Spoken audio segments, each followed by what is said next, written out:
വെഞ്ഞാറമൂട്ടിൽ അഫാൻ കൊലപ്പെടുത്തിയ ഫർസാനയുടെ മരണത്തിന് തൊട്ടു മുൻപുള്ള CCTV ദൃശ്യങ്ങൾ പുറത്തുവന്നു.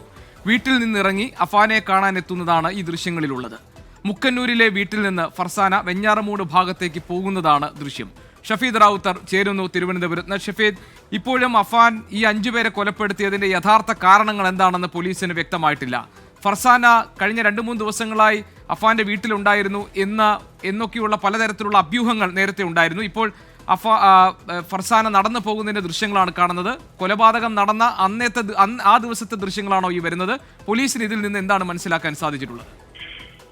ഗോപികൃഷ്ണൻ, ഈ കൊലപാതകം നടന്ന ദിവസം വൈകിട്ട് 3:31 മുക്കന്നൂരിലെ വീട്ടിന്റെ മുൻപ് വശത്തുള്ള റോഡിൽ കൂടി വെഞ്ഞാറമൂട് ഭാഗത്തേക്ക് നടന്നു പോകുന്ന ഫർസാനയുടെ ദൃശ്യങ്ങളാണ് ഇപ്പോൾ പോലീസ് ശേഖരിച്ചിട്ടുള്ളത്. നേരത്തെ ഗോപികൃഷ്ണൻ പറഞ്ഞതുപോലെ കഴിഞ്ഞ 2 ദിവസമായി ഫർസാന വീട്ടിലുണ്ടായിരുന്നു എന്നുള്ള വാദങ്ങളെ അടിമുടി തള്ളുകയാണ്, അല്ലെങ്കിൽ ആ ബന്ധുക്കളുടെ അടക്കം പറഞ്ഞ കാര്യങ്ങളെ അടിമുടി തള്ളുന്നതാണ് ഈ ദൃശ്യങ്ങളിൽ നമുക്ക് കാണാൻ സാധിക്കും. മുക്കന്നൂരിൽ നിന്ന് വെഞ്ഞാറമൂട്ടിലേക്ക് പോകുന്ന റോഡിന്റെ ഒരു വശത്തുകൂടി കുടയൊക്കെ പിടിച്ച് നടന്നു നീങ്ങുന്ന ഫർസാനയാണ് ആ ദൃശ്യങ്ങളിൽ കാണുന്നത്. ഇതേ വസ്ത്രങ്ങൾ ധരിച്ചു തന്നെയാണ് ഫർസാനയെ നമ്മുടെ ഈ അഫാന്റെ വീടിന്റെ 2ാമത്തെ നിലയിൽ മുറിക്കുള്ളിൽ കൊല്ലപ്പെട്ട നിലയിൽ കാണുന്നത്. ഏതായാലും ഈ ദൃശ്യങ്ങൾ നിർണായകമാണ്. പോലീസിന് കൂടുതൽ കാര്യങ്ങൾ ഉറപ്പിക്കാൻ കഴിയുന്നതാണ് ദൃശ്യങ്ങൾ. ഈ വെഞ്ഞാറമൂട് ഭാഗത്തേക്ക് എത്തിയ ഫർസാനയെ അഫാൻ ബൈക്കിൽ കയറ്റിക്കൊണ്ടുപോയി എന്നുള്ള വിവരം പോലീസിന് ലഭിച്ചിട്ടുണ്ട്. എന്നാൽ അത് സ്ഥിരീകരിക്കുന്ന CCTV ദൃശ്യങ്ങൾ പോലീസിന് ഇതുവരെയും ലഭിച്ചിട്ടില്ല. അതിനു വേണ്ടിയിട്ടുള്ള പോലീസിന്റെ അന്വേഷണവും പരിശോധനയും ഇപ്പോഴും തുടരുകയാണ്. ഏതായാലും ഈ ദിവസം പുറത്തു വന്നതിന്റെ പശ്ചാത്തലത്തിൽ ഒരു CCTV ദൃശ്യം, അതിൽ ചില സംശയങ്ങൾ ഉണ്ടായിരുന്നു. പ്രത്യേകിച്ച് ഈ അഫാന്റെ അനുജൻ കുഴിമന്തി വാങ്ങാൻ വേണ്ടി കടയിലേക്ക് പോകുന്ന ദൃശ്യങ്ങളായിരുന്നു. ആ ദൃശ്യങ്ങളിൽ നിന്ന് ചില സംശയങ്ങൾ പോലീസിനുണ്ട്. അതിന്റെ പശ്ചാത്തലത്തിലാണ് കൂടുതൽ CCTV ദൃശ്യങ്ങൾ ശേഖരിച്ച് പരിശോധിക്കാനുള്ള പോലീസിന്റെ നീക്കം. ഏതായാലും കൊലപാതകത്തിന് തൊട്ടു മുൻപ് ഏതാണ്ട് 4:15-നും 4:30-ക്കും ഇടയിലുള്ള സമയമാണ് അഫാൻ ഫർസാനയെ കൊലപ്പെടുത്തിയതെന്ന് പോലീസ് ഇപ്പോൾ പ്രാഥമികമായി വിലയിരുത്തുന്ന ഒരു സമയം. അതിന് ഏതാനും മിനിറ്റുകൾക്ക് മുൻപ് ഏതാണ്ട് 3:32-33 ആ സമയത്തുള്ള ദൃശ്യങ്ങളാണ് ഇപ്പോൾ പോലീസിന് ലഭിച്ചിരിക്കുന്നത്. ശരി, ഷഫീദ് റാവുത്തർ നൽകുന്ന വിവരം അനുസരിച്ച് ഫർസാനയെ അഫാൻ കൊലപ്പെടുത്തുന്നതിന് ഏതാനും നിമിഷങ്ങൾക്ക് മുൻപുള്ള ദൃശ്യങ്ങളാണ് നമ്മൾ ഈ CCTVയിലൂടെ പുറത്തു വന്നിരിക്കുന്ന ദൃശ്യങ്ങളായി കാണുന്നത്. അത് മുക്കന്നൂരിലെ വീട്ടിൽ നിന്ന് വെഞ്ഞാറമൂട് ഭാഗത്തേക്ക് ഫർസാന നടന്നു പോകുന്നതാണ് ഈ ദൃശ്യങ്ങളിലുള്ളത്. ഇതിന് തൊട്ട് അടുത്ത ദൃശ്യങ്ങളിൽ കാണാത്ത ആ ഇടത്ത് വെച്ച് അഫാൻ എത്തി ബൈക്കിൽ കയറ്റി ഫർസാനയെ കൊണ്ടുപോയി എന്ന അനുമാനത്തിലാണ് പോലീസ് ഉള്ളത്. ഇക്കാര്യം സ്ഥിരീകരിക്കേണ്ടതാണ്. അതേസമയം തന്നെ ഫർസാനയുടെ ബന്ധുക്കളെ ഇപ്പോൾ അവരിൽ നിന്ന് പോലീസ് മൊഴിയെടുക്കുകയാണ്.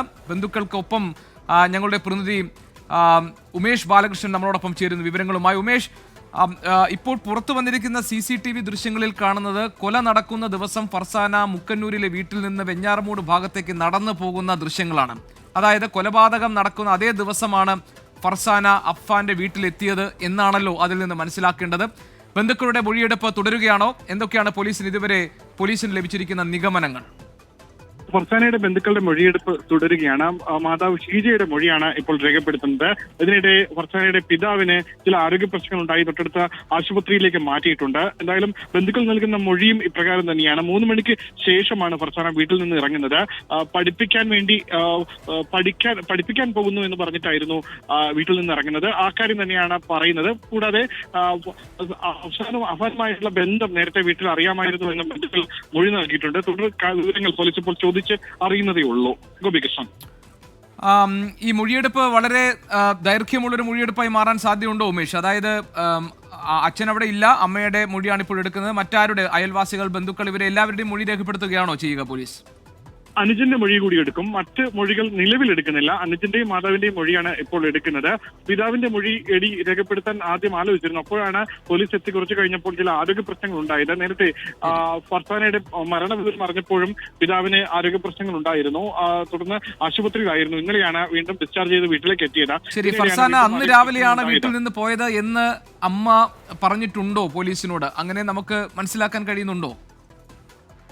നിലവിൽ പോലീസിന്റെ മൊഴിയെടുക്കൽ തുടരുകയാണ്. തുടർ വിവരങ്ങൾ ഉടൻ പുറത്തു വരേണ്ടതുണ്ട്. കാരണം ഈ പരിസരത്തേക്ക്, കാരണം പോലീസ് രഹസ്യമായി മൊഴി രേഖപ്പെടുത്തുകയാണ് ഇപ്പോൾ ചെയ്യുന്നത്. ശരി ഉമേഷ്, ഇപ്പോൾ പോലീസ് ഫർസാനയുടെ മാതാവിന്റെ മൊഴി രേഖപ്പെടുത്തുകയാണ്. പിതാവ് ദേഹാസ്വാസ്ഥ്യത്തെ തുടർന്ന് അദ്ദേഹത്തെ ആശുപത്രിയിൽ പ്രവേശിപ്പിച്ചിരിക്കുകയാണ്. സഹോദരനുണ്ട്, സഹോദരന്റെ മൊഴി കൂടി രേഖപ്പെടുത്തും പോലീസ് എന്നാണ് നമുക്ക് ഉമേഷ് ബാലകൃഷ്ണൻ ആ സ്ഥലത്ത് നിന്ന് നൽകുന്ന വിവരങ്ങൾ.